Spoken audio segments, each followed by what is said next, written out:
Hello friends, welcome to மக்கள் சேவை சால். இன்றைக்கி நம்ம ஒரு முக்கியமான இன்ஃபர்மேஷன் பற்றி தான் பார்க்க போகிறோம்.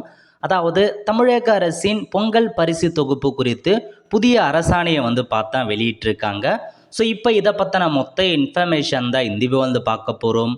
இந்த வீடியோ ஸ்கிப் பண்ணாமல் ஃபுல்லாக பாருங்கள். அது மட்டும் அல்ல, இந்த வீடியோ நிறைய பேருக்கு ஷேர் பண்ணுங்க. ஓகே, அதாவது தமிழக அரசு சார்பில் பொங்கல் பண்டிகையை முன்னிட்டு வருஷம் பொங்கல் பரிசு தொகுப்பு வழங்குவாங்க. அந்த வகையில் 2026 பொங்கலுக்கு பார்த்தீங்கன்னா எந்த பொருட்கள் கொடுக்க போகிறாங்க, அதுக்கான அரசாணையை பார்த்தா வெளியிட்டிருக்காங்க.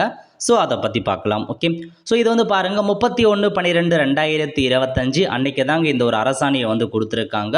கூட்டுறவு உணவு மற்றும் நுகர்வோர் பாதுகாப்புத்துறை சார்பில் வெளியிட்டிருக்காங்க. என்ன சொல்லியிருக்காங்க அதை பற்றி பார்க்கலாம். ஓகே, ஸோ இதிலே மென்ஷன் பண்ணியிருக்காங்க பாருங்கள், தமிழகத்தில் மொத்தமாக இவ்வளோ அரிசி குடும்ப அட்டைதாரர்கள் இருக்காங்க அப்படின்ற மாதிரி மென்ஷன் பண்ணியிருக்காங்க. ஸோ 2,22,91,710 குடும்ப அட்டைகள் இருக்குங்க. ஸோ அவங்களுக்கு பாருங்கள், 1 கிலோ பச்சரிசி, 1 கிலோ சர்க்கரை மற்றும் ஒரு முழு கரும்பு பார்த்தா வழங்குவதற்காக ஸோ 248 கோடி பார்த்தா உங்களுக்கு நிதி ஒதுக்கீடு செய்கிறோம் அப்படின்ற மாரி ஒரு இன்ஃபர்மேஷன்ஸ் அப்டேட் பண்ணியிருக்காங்க. இதில் கொடுத்துருக்காங்க பாருங்கள். அதாவது பச்சரிசி 1 கிலோ ப்ரைட் பண்ண போகிறாங்க. கொள்முதல் செலவு 1 கிலோக்கு 25 ரூபாய் ஆகுதுங்க. சர்க்கரை 1 கிலோ கொடுக்குறாங்க. இதுக்கு 48 ரூபாய் செலவாகும் அப்படின்றத மென்ஷன் பண்ணியிருக்காங்க. ஒரு முழு நீலக்கரும்பு பார்த்தா ஒன்று கொடுக்குறாங்க. அதுக்கான செலவு ஒன்றுத்துக்கு 38 ரூபாய் ஆகும்.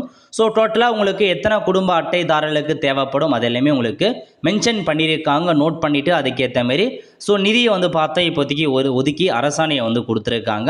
அதுதாங்க உங்களுக்கு மென்ஷன் பண்ணியிருக்காங்க. ஸோ இப்போதைக்கு இந்த பொருட்களை பார்த்தா உங்களுக்கு பொங்கல் பரிசாக வழங்க போகிறாங்க. இதை தவிர்த்து உங்களுக்கு ரொக்கம் அதை பற்றி எந்த அப்டேட்டும் கொடுக்காமல் இருக்காங்க. மேபி அதை குறித்து தனியாக அப்டேட் பண்ணுறதுக்கான வாய்ப்புகள் இருக்குது அப்படின்றதையும் மென்ஷன் பண்ணியிருக்காங்க. ஸோ இப்போதைக்கு இது தாங்க உங்களுக்கான இன்ஃபர்மேஷன்ஸாக தமிழக அரசு சார்பில் அரசாணையை கொடுத்துட்டாங்க. அது மட்டும் இல்லாமல் கோஆப்ரேட்டிவ் துறை சார்பில் டோக்கன் வழங்குவது குறித்தும் ஒரு அப்டேட் பண்ணியிருக்காங்க.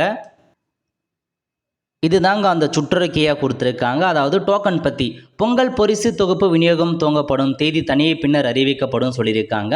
அதேமாரி 2/1/2026க்குள்ளே ஸோ எல்லாத்தையுமே டோக்கன் பார்த்தா அச்சிடப்பட்டு விநியோகம் செய்வதற்கு ரெடியாக இருக்கணும். ஸோ 2/1/2026க்குள்ளார டோக்கன் நிலைமை தயாராக வச்சுருங்க அப்படின்றத உங்களுக்கு சொல்லியிருக்காங்க.